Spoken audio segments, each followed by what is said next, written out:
This week's episode of F for Nintendo is brought to you by the fine ladies and gentlemen over on Patreon that have supported us for a while now. We love each and every one of you guys. So we wanted to offer a quick thank you to the gold producers that we have upon us: Andrew Semichek, Brendan Myers, James Johnson, Ryan Turford, Coach Timbo, Sheldon Benedict, Hyrulean Julian, and Dawn Becker.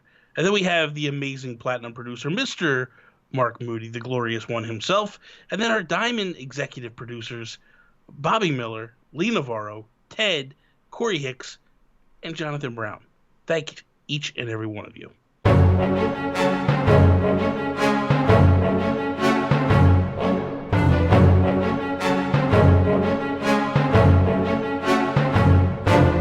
If we ran Nintendo. In all the land, Mr. Sean Capre. Bobby, how are you, my friend? I just flew in. Boy, is my Nintendo Switch tired. Do you get it? Do you get it? No? No? Stop. No? Stop. I came from E3. I was in LA this week. I know you were. I was in your country, Bobby. It was very nice. It's always nice here. It was hot. It was hotter than all get out. I left my sweat in your country, so you can deal with that. Good Lord. I had a good time, man. Played Nintendo games, played some Xbox games. No Sony. Sony wasn't there, but you knew that already. A missed opportunity, I feel. Maybe we'll talk about it. Maybe we won't. Maybe that's a Nintendo PlayStation podcast topic. Perhaps. I'm not invited on that show, though. Oh, here we go. You don't wake up early enough for That's true. That's true. I need my Don't sleep. even try it. Look at these bags. Look at I these gotta bags. get up early. You might be getting less sleep than I am. I am. What is wrong with you? I'm just a madman. I don't know. Can you rest for me? Could you do me a favor and just get some rest? I need some. Well, I don't know, Sean. Can I? Yeah, I don't know. What time is it now? 11 o'clock at night. I don't know. Can I? I don't know. We'll see. Sure. I'll try, Sean. You go to sleep. Let's just keep adding topics to the fun. To the show. Is that F-bomb? Almost. I caught myself. Let's kick this episode off like we do each and every episode with our shout-outs. I have nothing to geek out about. Absolutely nothing. There's nothing to geek out about. No. Not at all, Cry. Not even a little bit. Nothing. I played Link's Awakening at E3. Dude, I cried. I cried in front of 2 Nintendo reps. And Did you really? I was overwhelmed, dude. You know me. Okay, you and I have talked about this a lot. 3D Zelda games, I like them. I don't love them. Yeah. Top-down 2D Zelda, man, it is a thing of beauty, and it probably strikes like the most intense nostalgia chord in my heart. Yeah. And I was missing Lincoln at home, and there I was talking about him. I'm like, I've named my son Link, and then I see this cutesy little chibi Link, and it's perfect, man. Like, you're controlling your guy, and you do the spin move, and there's this little raccoon in the forest, and he sends you on this quest. And I got in 15 minutes an amazing variety of environments and gameplay, and this game is perfect. This game is perfect. You guys have no idea what you're in for. It is, like, it's so weird because it's a remake or a reimagining or whatever. Mm-hmm. This is on my, like, Game of the Year watch. Oh, boy. I had just an absolute blast with this thing, and dude, I can't wait. And it's coming soon, man. Yeah, man, real soon. Does that surprise you? Yeah. Like the timing of it? Yes. Oh, dude, it's so good. Release dates wise, I was very shocked. Yeah. You know what I mean, I really thought that I had it all figured out what the end of the year was going to look like, and they just threw some curveballs in there that I just did not see coming. My heart is racing just thinking about this, thinking about my experience with Link's Awakening. This is the game that nobody was asking for. Nobody knew what was coming after Breath of the Wild. Yeah, it came out. This is perfect. It's perfect. Yeah. I think overall, we'll get to the shout-outs, but I feel like overall Nintendo did a hell of a job at E3 this year. They really did. From beginning to end, starting with the tournaments they did, and then to the actual Nintendo Direct, which was longer than we had gotten in many years. It felt like it flew by. I was talking to Mark Caravan today, and he was like, "Oh, got a little weird in the middle, got a lot of Japanese stuff in the middle, but then they really pulled it together." Me personally, I loved it. Yeah. But then they pulled it together at the end. I was like, dude, they didn't just pull it together at the end; they knocked it out the park. Like, no one. The thing is like this. I think even though they delayed Animal Crossing, Where were they going to put it? Well, I mean, I could tell you where they could put it, but that's I mean, if only we had a topic about that later. Yeah, but the thing of it is here's the thing with the way it lined up in the direct, it was like you got upset, but then they hit you with 2 home runs right after that. And it was like, oh my God. And then, like, not only that, what they showed you for the game blew you away. Mm-hmm. So it was like, okay, you're upset you're not getting it right away, but then, like, oh my God, it looks amazing. And then they come up with Banjo, which, dude. Great reveal. Unbelievable, dude. Mm-hmm. That he is back under the Nintendo envelope. Like, holy crap. Like, amazing. And then they come with Breath of the Wild 2. And I'm just like, wow. Like, I had been calling DLC all year long. Like, they're going to do a big DLC. And then, boom, they hit us with brand new content. And I'm like, a brand new game is in development. Like, you got to be kidding me. It's fantastic, man. Fantastic. I'm totally great with them continuing to do this. Like, this game is in development. And then as long as they're sort of surprising us with quick release on it. Like, yeah. I mean, the Metroid thing is pretty unfortunate. I don't think that's what they intended. They probably intended on it being like, it's in development and like maybe surprise us, but then they canned it, obviously. So, I mean, but I don't even want to get into that nonsense. Yeah. I'll tell you what I did today on the train. I made a list of the games that are coming out on Nintendo Switch. It's been a long time since I did this because I couldn't keep track of all this stuff. Yeah, there was a lot of stuff. Man. I had to make a list, and then I had to differentiate and like plan out how am I buying these. I've got my voucher thing. I got my 2 vouchers, so those are games that only I'm going to play. Then there's games that I'm going to be buying physical because I want to share with Chelsea. So I got to figure everything out. And then there's a pre-order sale going on at Walmart Canada, and a bunch of these games are $65 instead of $80, which I don't know why that's like, or even $60. That's like blowing my skirt up, even though it's not a huge amount of savings. It's just like, well, let's go. But that's something, man. Especially up there, you guys are getting hammered with, exchange rates and all that stuff. So between the vouchers and these sales, like I can get 4 games for basically, I'll get like 4 games for the price of 3. I think. Yeah, and so you're getting it for free, pretty much. Yeah. If I'm getting $20-$25 off each one of those, we've been down this road numerous times, and I've had enough of Nintendo of America and the nonsense they pull with these special editions and don't give them to us. Oh yeah. Like I don't know if you saw the one that Europe's getting. Oh my God, dude, it's fantastic. The Switch? No, they're getting an art book. Oh yeah, for the game. Yeah. Yeah, for the game, for Link's Awakening. They're doing all this crazy stuff for the game. And here we're getting the art book, and that's it. I pre-ordered it. Is there a steelbook that I saw? I didn't see a steelbook. I don't know. I think I saw a steelbook for Pokemon, but I'm not sure. Oh, that might have been what I was thinking. I think. I'm getting Pokemon, dude. I've got Pokemon pre-ordered right now. I'm getting Pokemon. I already have. Which one are you getting? I'm gonna get them both. You're getting both Pokemon games? Yeah. Mm-hmm. Of course you are. Holy crap! I picked up. What did I get? I think I got them all, Sean. Gotta get them all. Well, that's what they say. If I can get like some, like when you're Papa Capri, you gotta get them all. But the fact of the matter is, I'll get about 5. Yeah, exactly. Papa Capri gets some. All right. So I think I got what the hell? I don't even remember. I think I got the red one, whatever the red one is. Is that Sword or Shield? I can't even remember. I was talking to Matt Big Fat over on Twitch, and he's like, I like the color blue, so I got whichever the one that was. I'm like, I instantly regret my decision, but I won't even be able to tell the difference anyways. Yeah, I don't know. But I'm going to get that. I pre-ordered already Fire Emblem. Did you? I pre-ordered a special edition. That gap in time changed it for me. Oh, dude. That really did. That was because I was just as worried as everybody else. It comes out 2 days before my birthday. Yeah. These games typically come out around my birthday. So it'll be a gift to myself because as the man at the Microsoft Theater told me numerous times, if you don't treat yourself, you cheat yourself. And when he said that the first time, he thought that was the best thing ever. If you don't treat yourself, you cheat yourself. And then he looks over to the lady next to her and she goes, did you hear that? If you don't treat yourself, you cheat. Like, dude, 5-10 times. Amazing. And amazing. I want Fire Emblem so bad. Like that. I'll be honest with you. Like I was kind of on the fence. We all were, dude. I was a little fatigued, from Fire Emblem. And then all of a sudden, man, I pre-ordered it just because I was like, I can always cancel it. And special editions for Fire Emblem, they sell out like crazy. And I'm like, let me just get it.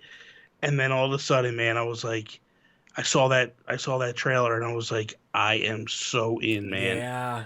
It looks fantastic, dude. Even the battling system and stuff, like, oh, I can't wait. I can't wait. Is that your So most like where? Oh, man, there's so much. Astral right Chain. now, I'm hyped. Astral Chain looks so good too, man. Mm-hmm.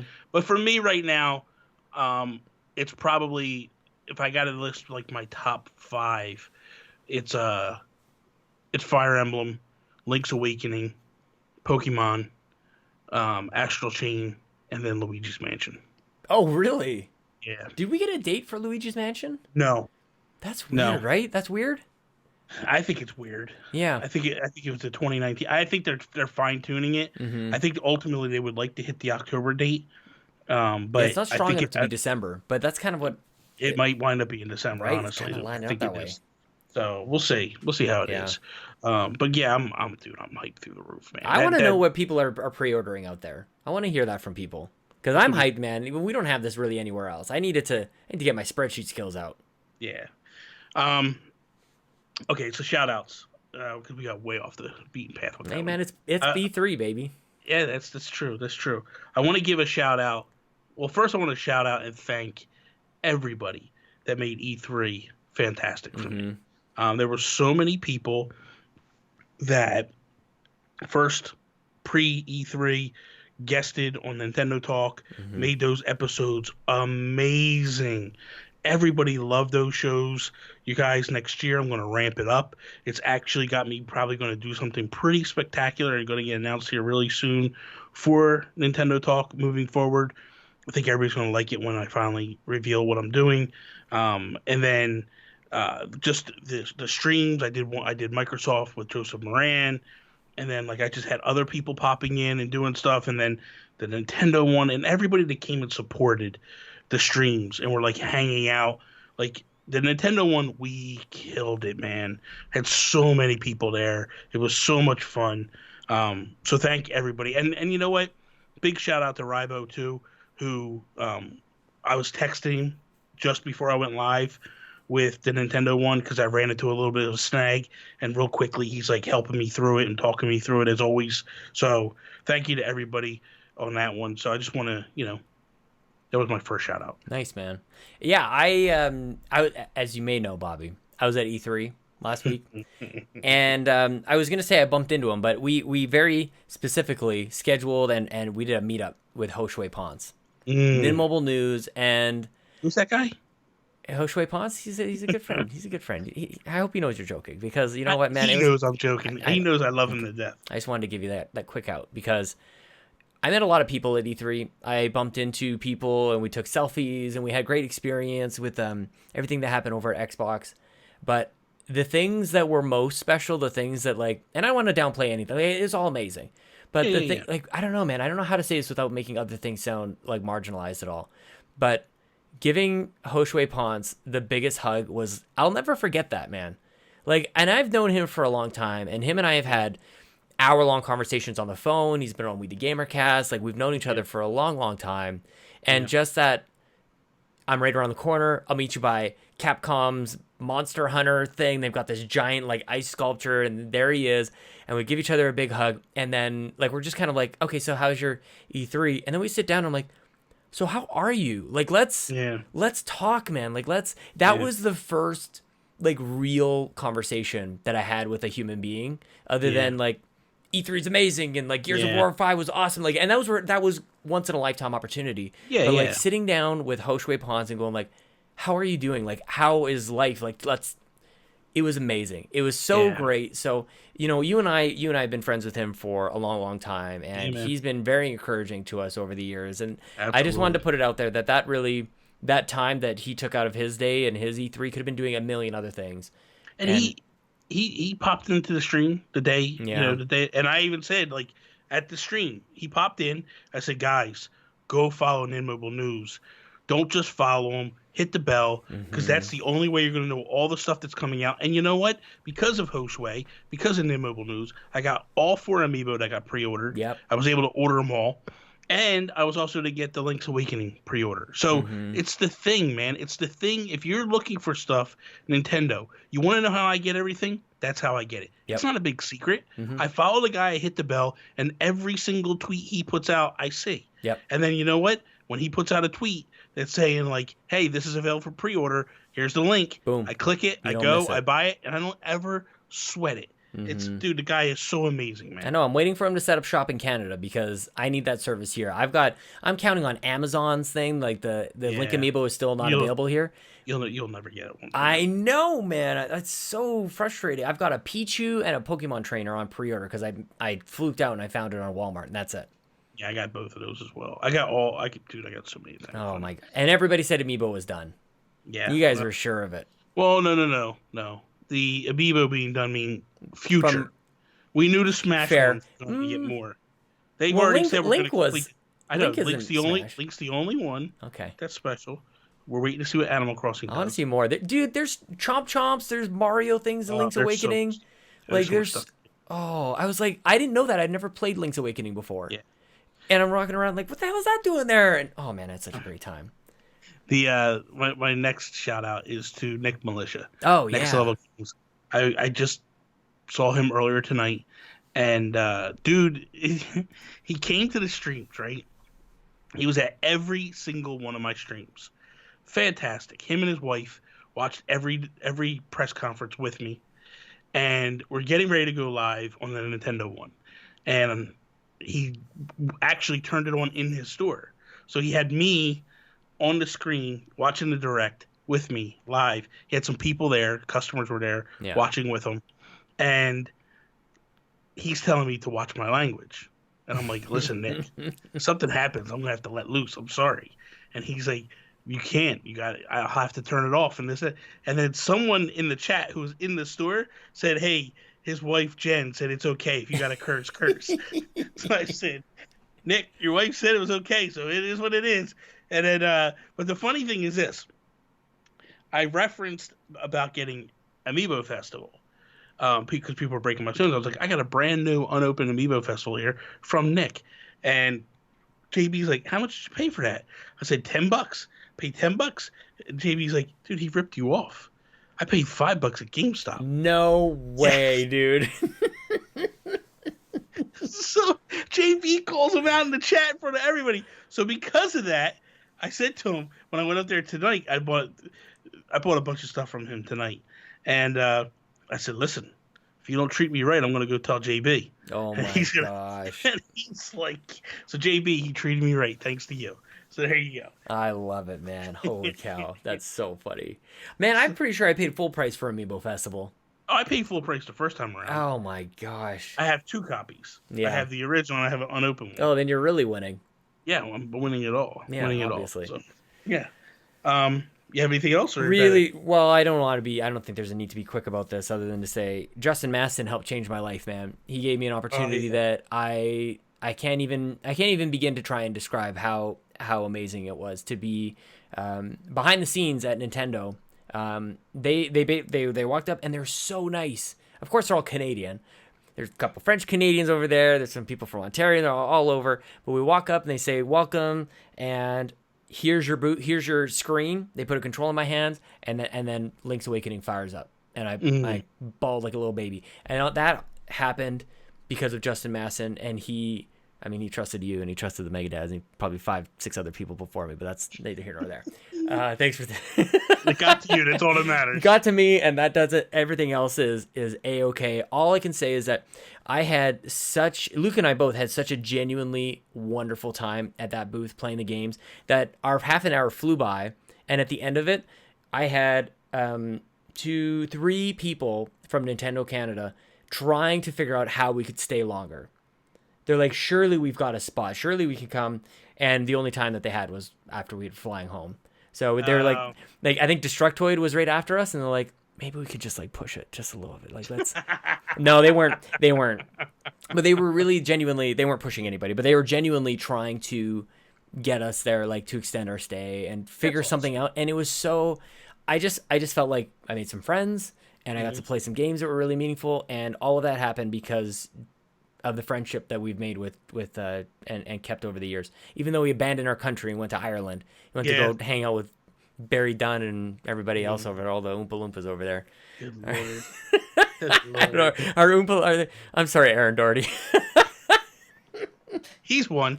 Don't worry about it. He's one. The only Wait, good did one Tammy over move there is to him or did he move to Tammy? No, Tammy moved to him. I don't know Oh why she God! did Oh that. no! I don't know what she was thinking with that one. I'm just kidding. Um, I love you, Justin. Thank you for that, man, and to Nintendo Canada. That was amazing. Good lord. All right, hurry up with yours. You have Dude, one more? that does sound amazing. Seriously. Okay, so what we're going to do today is we don't necessarily have a topic, and if we ran Nintendo topic per se. What we Hmm. decided to do was we get so many great questions from our patrons over at Patreon, and we decided that we wanted to grab a bunch of those questions and just read them today. And some of these answers are going to get long, drawn out answers. Some will be pretty quick, but we have about 8 or 9 different questions that we're going to go through tonight. So I figured, why not? Let's do it. So the first one that we have is from Tim Aulph. It said, going along the same lines as my question above, Nintendo has been in business since 1889, 130 years. In your opinion, what has kept them around so long, and what will they need to do to stay around for another 100+ years? I think it's very simple. Because when they started off, they were a card playing Mm-hmm. company. Henefune cards is what they made. They were big in Japan. They still make them today. They still do make them today. When you go to the Nintendo World Store or Nintendo New York now, they actually have the cards there. You could buy them. But they adapted. And that's the thing with Nintendo. Nintendo has always been a very conservative company. Mm-hmm. They don't like to take a lot of chances, big, bold chances. They're more than willing to lay back a little bit, make sure everything is perfectly laid out before they make that step. Examples of that is online play and HD, where they were the last ones in the doors to both of those, and they still haven't perfected the online. But as far as HD, like it took them a while to get there, but to be fair, they were doing it better than anybody else that was there before them. They were able to do stuff with their hardware that the other two companies were struggling to get to happen. Mm-hmm. And so they're perfectionists. They don't ship broken games. They don't ship half-ass games, and it's something that me as a Nintendo fan, I love. And I think the way that they stick around for another 100 years is they don't change necessarily. Like we want them to be in the arms race at all times. And they got into the arms race one time and they lost, and that was with the GameCube. And I think they learned a valuable lesson from the GameCube to the Wii. And they're doing it again with the Switch. Is they don't have to be the most powerful unit out there. They just got to produce great games, try to do the things the best of their abilities, and everything else will work out.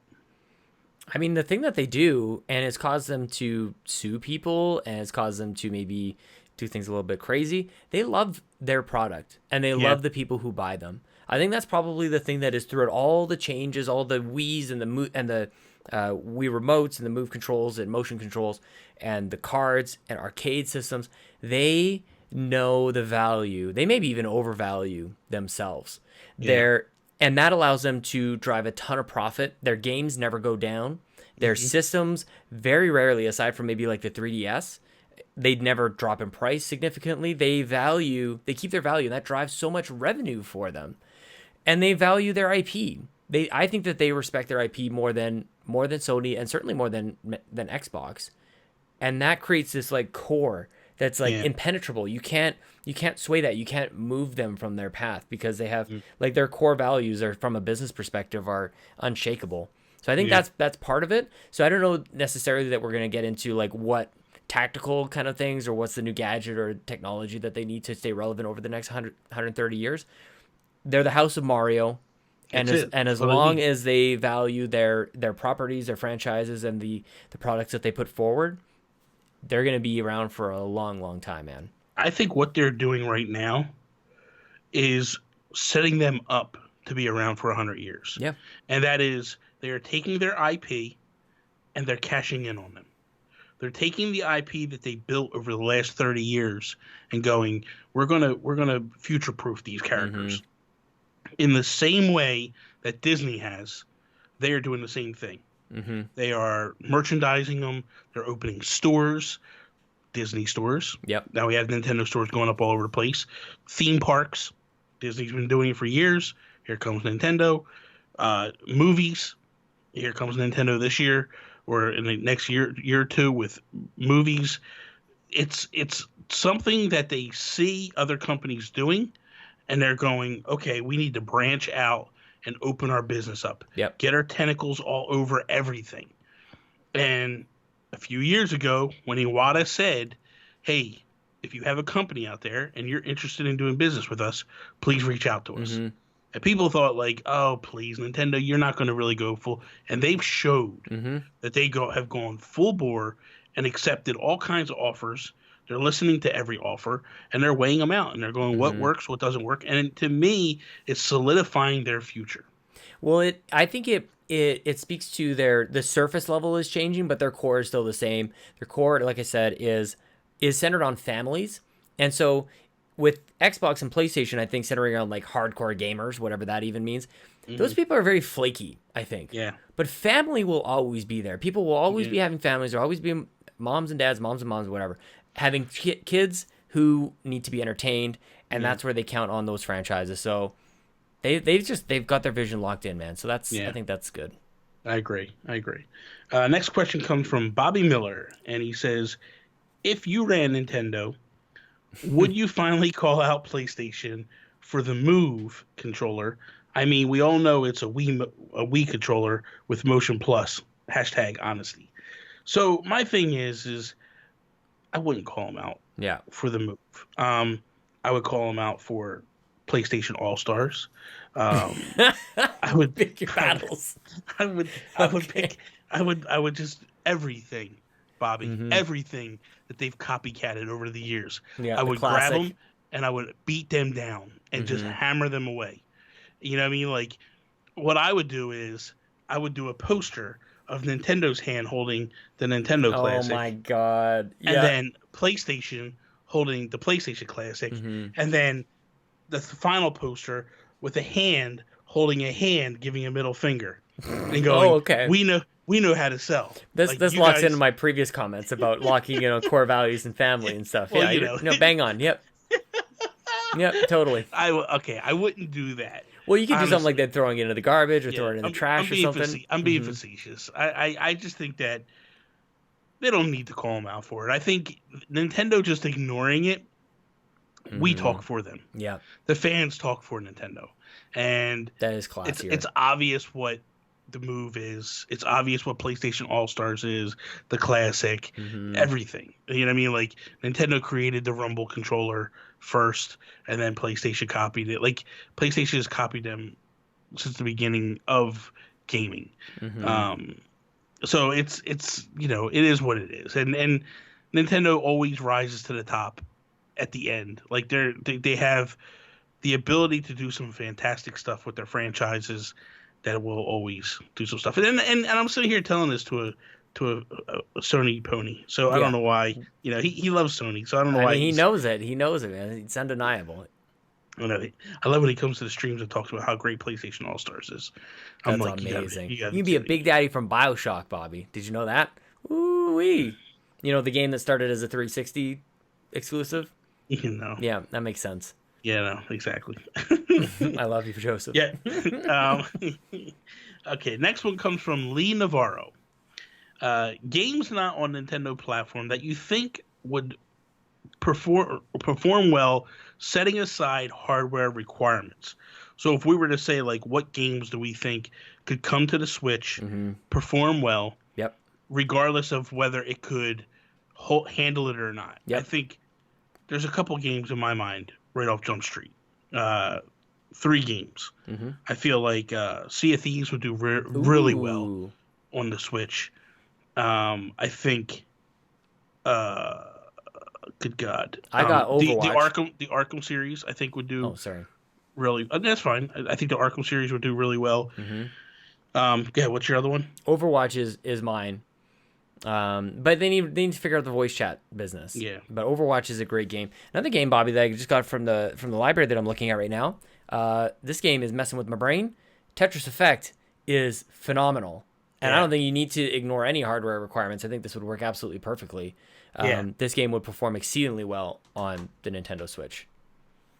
I'm with you there. I'm with you there. And then the other game that I think would do incredibly well, regardless, is Grand Theft Auto. Oh yeah, man. I think it's a game that I don't understand why isn't there yet. But I think, and the reason why I say the Arkham series beyond that is I think that Rocksteady has done a fantastic job with their series, their games, and all that stuff. So I think that eventually that will come. I believe that Witcher 3 is kind of the test. Yeah, that'd be interesting. If that sells really well, then I think WB goes, okay, let's pull the trigger. Let's get these games over on the Switch finally. Do you think that there's going to be another Switch released in between now and then? It's like Witcher's coming out in a long time. Like it's not until next spring, I think. Yeah, I think what's going to happen is probably the first direct of the 2020. So in January, February, Nintendo will roll on a new Switch. That could sell it. They have to do it after. They have to do it after Christmas. They don't want to. They don't want to eat into their sales. Yeah. So, because if they announce something between now and Christmas, they're done. I totally agree.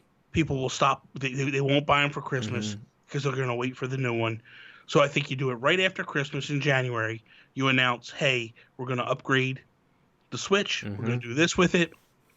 And then, by the way, we're going to basically have bundles with Witcher 3, with Animal Crossing, because I really believe Animal Crossing is going to get a bundle with a new Switch. No doubt about it. I really believe it. Well, I think they're part of me. I'm sorry to cut you off. No, that's okay. Please. Part of me thinks that that's part of the reason for the delay is I know what they're saying for the crunch and all that stuff. I think that's just good PR, convenient, and all that stuff. I think I agree. Yeah. Yeah, I think ultimately what they're thinking is we push it. Animal Crossing is a console seller. So if we can put it out with a new console, it gets us the ability to sell the new console and people not fight us on it. Yep. And then we turn around and we do, meanwhile, this is going to be like every day the console becomes more and more profitable for them to sell. The parts become cheaper, their manufacturing becomes more streamlined. So this year they're going to sell a boatload of the most profitable Switches that they ever did. So don't steer clear from that. Next year you start to have some of these other maybe like somewhat like next gen feeling type of experiences like Witcher. I'm trying to think of if there's anything else, but I think that pretty much Ori is a classic. It should, like, Nintendo fans would go crazy over Ori and the Blind Forest. So yeah. I mean, I don't know about you, but like I see some of these games coming to Switch now. Yeah. And I'm floored. Yeah. Oh yeah. By how good they look. And it's like I still can't believe these games are playing on the Switch. It blows me away.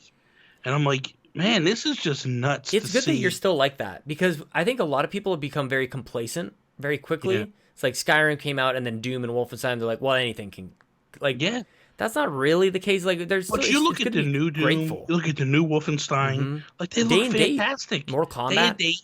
Mortal Kombat Day and Date. I mean, dude, it's just blowing my mind how like Hob, right? I don't know if you saw this game. Hob comes out and it's not graphically intensive, but it's a really good game. Yep. It feels a lot like a top-down Zelda game. And Panic Button did the port on it, right? Everybody said how horrible the port was. That when you played it handheld, it was all just choppy and stuff. They went back and fixed it, and it's perfect now. That's amazing. And it's like these studios are just killing it. Like, dude, you look at, what's the one that Ninja Theory just did? Hellblade. Dude, that looks fantastic, man. Like, this is crazy. Maybe I'm just an idiot. I don't know. But I just think I'm floored by how good these games are looking. Well, you know what they did? Nintendo did this thing where they're like, nobody is noticing the difference in, like, very minor upgrades.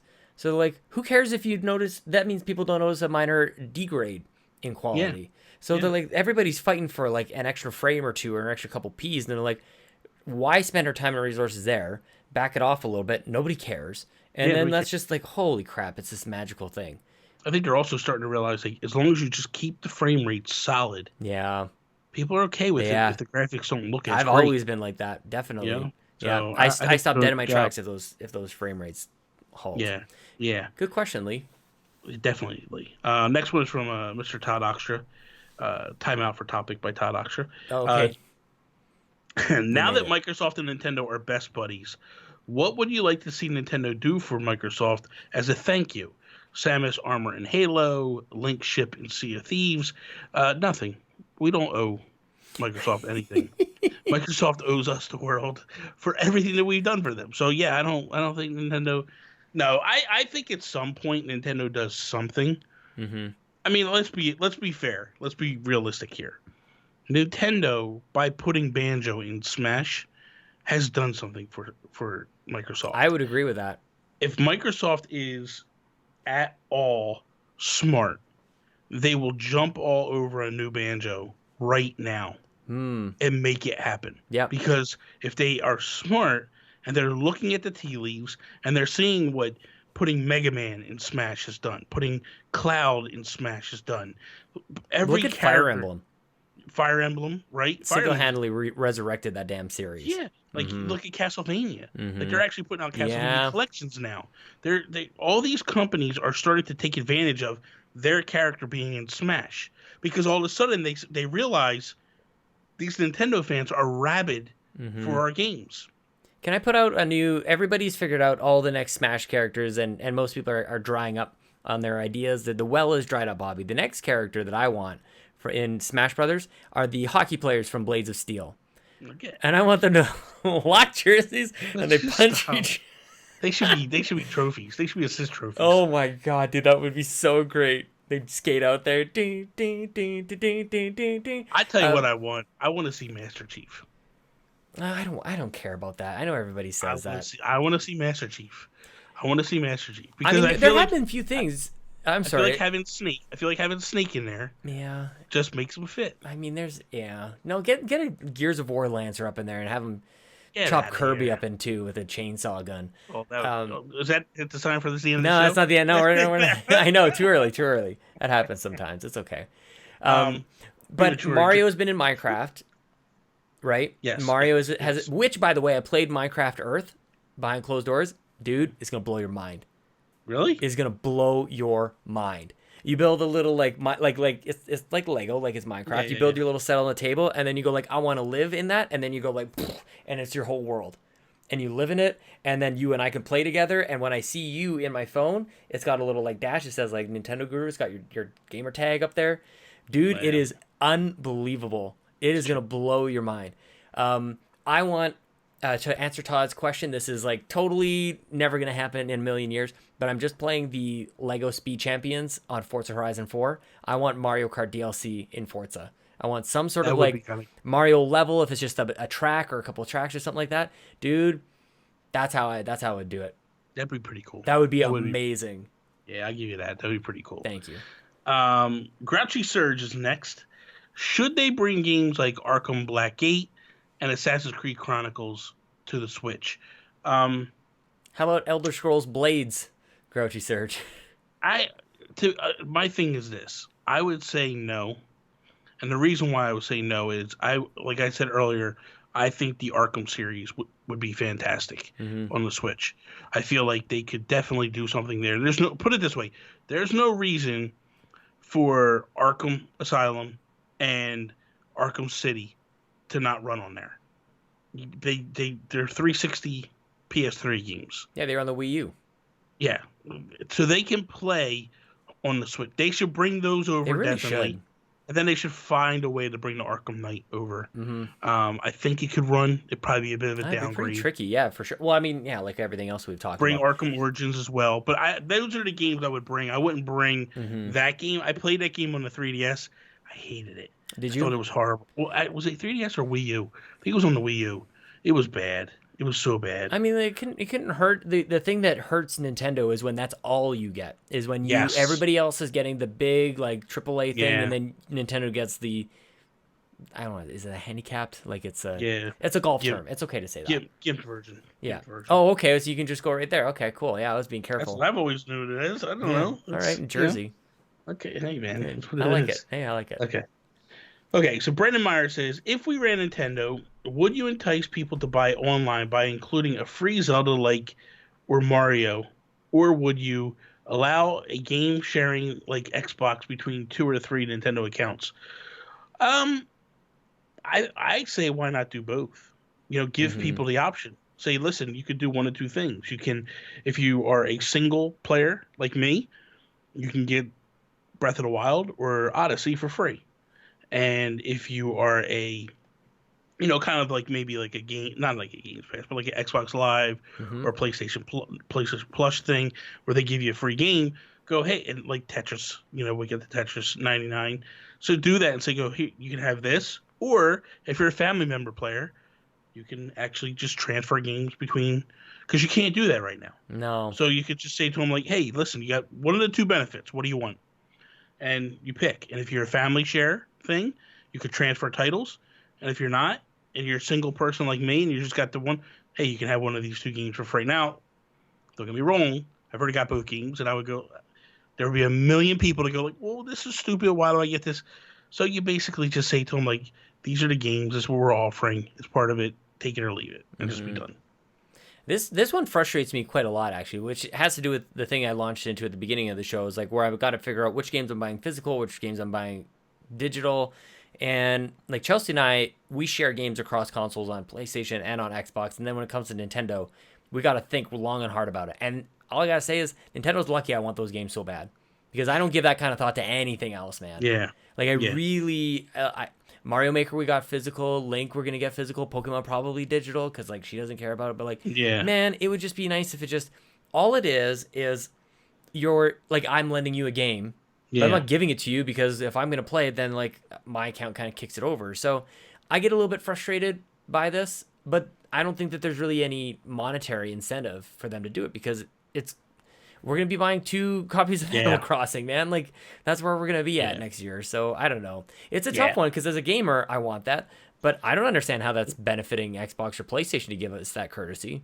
Can I be honest with you for a second? If Nintendo puts out a new Switch for Animal Crossing, which I'm probably 80% sure they're going to do, my game plan is to buy that and then to buy an extra copy of Animal Crossing. And it'll be all digital, but one will be for the old Switch and one will be for the new Switch. You're and I'll have okay, 2 towns. though. You're okay now. You can, like, I can go onto Chelsea's Switch. No. I don't want to do that. I want to have 2 separate accounts, and I want to have 2 towns. Oh my God, you're insane. One will be my streaming town, and one will just be my chill out town. Insane. Oh my gosh. Look at that face. Jesus loves me. I guess he does. Yeah, he does. You're very blessed, Bobby. Okay, so we got one more for Brendan Myers here. Yep. And he says, if we ran Nintendo, what would we do to entice gamers to pre-purchase games instead of leaving chance for gamers to change their mind at the last minute?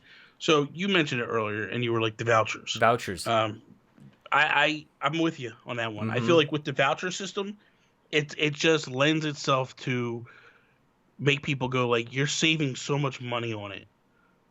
And there's no bother waiting for the price to go down. This is as good a deal as you're getting. This leads in. That's what I was kind of saying before. Like, people know what to expect when you go to like Days Gone, which is a PlayStation exclusive, is half price a month after it comes out. That's ridiculous. Come on, man. Like, that's not respecting the people who bought it. Those are your people who are singing your praises about the exclusivity and the games you're coming out with. Like that, you can't do that. You do it a lot lately. I know, that's crazy. Like the third parties, you guys do whatever you need to do, but I feel like the things that are exclusive, the first party stuff, those should hold value kind of forever. Yeah. But I don't know, man. Well, listen, the thing of it is that's why, I don't mind trading my Nintendo games in a GameStop, because I know I'm going to get top dollar for them. You are, yeah. You trade in a PlayStation game, you get like $1 or $2. But you trade in Zelda, and you're still going to get $50-$60 for that thing. Yeah. It's crazy. Yeah, it's nice. So anything else that comes to mind to entice gamers to pre-purchase? I think like the limited nature or limited edition stuff is huge. They've kind of been steering away from that. I think people got a little sour about amiibos. And it's probably difficult for logistics to arrange exclusivity across various retailers and whatever. But I think that would probably be part of it, because there's no point in pre-ordering, especially digital. Yeah. But if you can, like what Walmart Canada did is they had a limit on the number of pre-orders that they were giving at that price. And I think I would copy that model as well. Yeah. That or my friend Pedro, soon there's I think there's a 15% discount to buy early. Jules Watcham did that same thing. Yeah. Yeah. So there could be that, because once the thing goes live, once you have like day one and it launches, price goes back up, and so you are incentivized to maintain your pre-order, because if you give it up and you change your mind, it's going to cost you $20. Yeah, I'm with you. So I'm with you. There you go. Let's see. Tim Aulph. If you could go back in time and change one thing in Nintendo history, what would it be? I think it's very simple for me, and that is the Nintendo PlayStation. Yeah. I wouldn't have embarrassed Sony the way Nintendo did. Mm-hmm. I would have just not done the deal. I would have said to them, this deal is bad for us and it's great for you. And we understand what you're doing. We just don't want to be a part of it. Because do you think it lit a fire unnecessarily? Like they could have still split, but yeah, absolutely got egos involved. Yeah. What they should have done is they should have had a meeting and said, listen, we looked over the contracts and we realize now that we're getting ready to get into a bad deal with you. And for those that think that Nintendo was out of line for what they did, the only thing that was out of line is the way they handled it. The way they did it, yeah. They were not out of line to get out of that deal. Yep. That deal was so bad for Nintendo. PlayStation was set up to just make print money, and Nintendo was going to lose licensing on a lot of how Nintendo makes their money was gone. And they caught it at the final hour. And then rather than just being men about it, in my opinion, and pulling Sony into an office and going, guys, we've looked at the numbers. This doesn't make sense for us. We're not going to go through with this deal. They decided to embarrass them. And I think what they thought was, because let's be fair, Nintendo had a lot of swagger back then. Oh yeah, they were kicking Sega's butt all over the place. They were basically the only game in town, and I think they believed that if they basically threw their muscle around and bullied Sony, that Sony would tuck their tail between their legs and run the other way back to televisions and computers and stuff and not mess with. And it did the opposite. It actually made them get fired up. Actually, they started to look at working with Sega, and then they went after some of Nintendo's top franchises and got those companies to come over to, I think Nintendo undersold the idea of how abusive and bullying they were with their third parties and all those retailers, and those third parties all started jumping ship. Yep. Yeah, so, I can't disagree with that. For the sake of adding another moment in history that was regrettable was, this show wouldn't exist without it, but the Wii U was pretty regrettable. But this show exists, and I said this to the reps at Nintendo. I was like, we do this podcast that like started out as a great idea because Nintendo wasn't doing so hot back in the Wii U days, but like now everything's great, so we just kind of hang out. But the Wii U is no good, man. I wouldn't name it the Wii U. I wouldn't message it the way like I would redo the rollout. I think that the system itself was fine, but I think we've kind of beat this horse to death a number of times. But I would change quite a lot about the Wii U. I would still want that system to exist, but in a number of different ways and rollouts. I mean, I don't know, man. I'm in the mindset that I love the Wii U. I think the Wii U era had some of the best games in gaming. But again, like I think it has to do with how much momentum did PlayStation carry up because Nintendo was up against the ropes.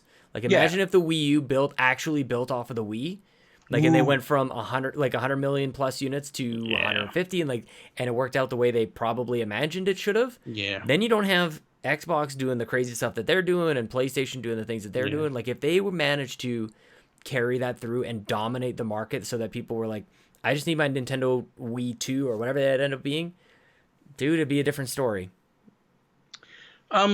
Yeah, I agree. And the thing of it is, too, is that, again, Nintendo went in a little egotistical coming off of the Wii and just thought, we just need to just throw out something new and like everybody will buy it. Man, what is the next gen going to be like? Who's the cocky one at this point?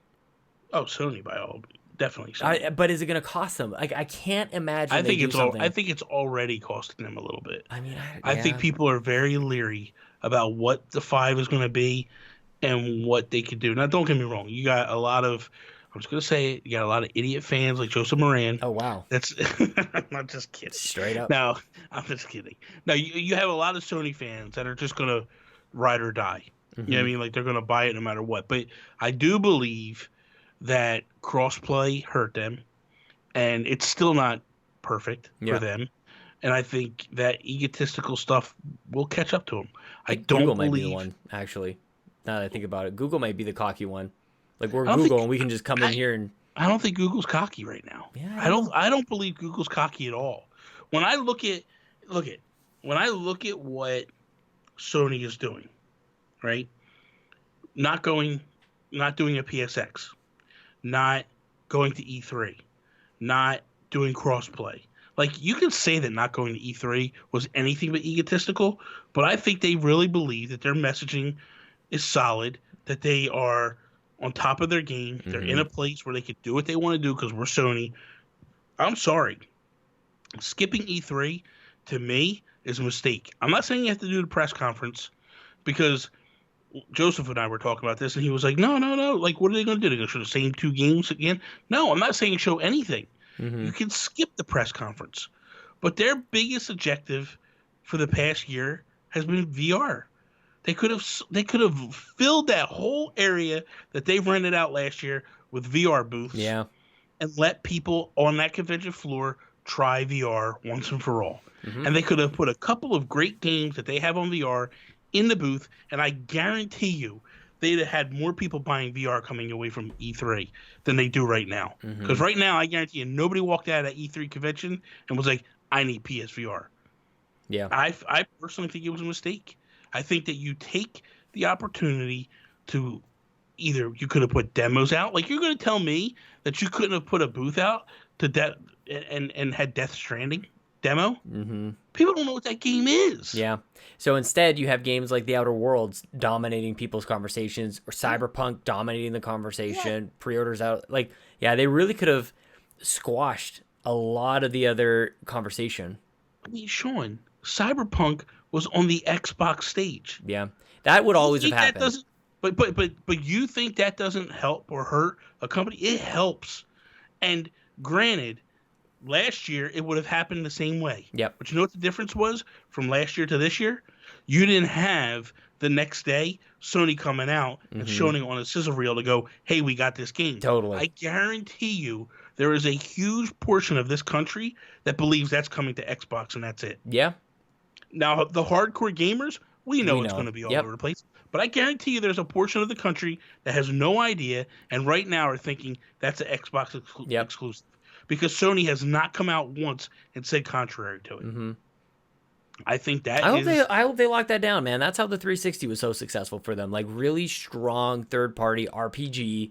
Like, Mass Effect is a great example of this. Like, you got to have a 360 for Mass Effect. You got to have a... I mean, it's too bad they didn't lock down the exclusives, but this is not an Xbox show. No, I know, but I'm just saying ultimately, like, I feel like that's where Sony made. Yeah, I don't even know how we got on this path. I don't know either. We just kind of got off. It just kind of happened. It's a magical episode. Exactly. Last topic for the evening is from Todd Oxtra, and he said Nintendo games rarely get sequels on the same hardware, but with Breath of the Wild getting a direct sequel, what other games deserve a direct sequel from any Nintendo era? Oh man, that's a good question. Mario 65. No. You need a direct sequel to Mario 64. What do you mean? They don't. Yes, you do. Are you nuts? No. What? No. I'm shocked to hear you say that. No, I don't think so. I don't get you at all. I don't even think I know you right now. Why? Everybody wants to jump into the paintings again. That's the whole thing. You want to do go back in and get all your coins and weird. I think we got everything out of that game. I think we got everything we need out of that game. I want Star Fox 3 then. I think in all seriousness, if I think back, I think we definitely would have. I personally would have preferred a true Super Mario World sequel. We got Yoshi's Island. That was not. I know they dubbed it Super Mario World 2. Yeah. That was not Super Mario World. Mm-hmm. I think back then I would have loved a true Super Mario World. Same thing with Link to the Past. I would have loved a true Link to the Past sequel. Oh yeah. So I think those two games are definite musts. Super Metroid definitely deserved a direct sequel on that console because these are all games that came pretty early, and you would have had time to do sequels for them, more or less. That's at least for those ones. I mean, we got Wii Sports, we got Wii Sports Resort, which were sequels, which I think that was the right thing. Part of me wanted a Twilight Princess too. Interesting. Because I felt like at that time anyway, Twilight Princess was so fantastic. And Skyward Sword to me just fell off big time. I feel like there was more, like I think that Twilight Princess sort of achieved everything that it could have achieved, but like the sky was the limit, so to speak, with Skyward Sword. Like they could have done so much more with the story that they opened up there, with the relationship, and then the Skylofts and the birds and everything, and the high and the low and everything. Like the two worlds I thought were opened itself up to I want more there. Yeah. And I just think that the game itself could have used tweaking, but a sequel they could have really learned a lot from that. And they'll probably never go back to that. And that makes me a little bit sad because I always wanted more out of that game. I don't know that I mean, I went back to Twilight Princess and quickly I didn't spend nearly as much time as I wanted to. The next thing as I go through Zelda stuff like Wind Waker, I don't even know how that game ends because I couldn't play it inverted. But I don't know what you how can I not play inverted in that game? Come on, Nintendo. How can that be a hang up for you? That's because I can't control it. I'm trying to like do my fighting around and I'm staring at the ceiling. You're just being a baby. Just maybe. Yeah, maybe I am.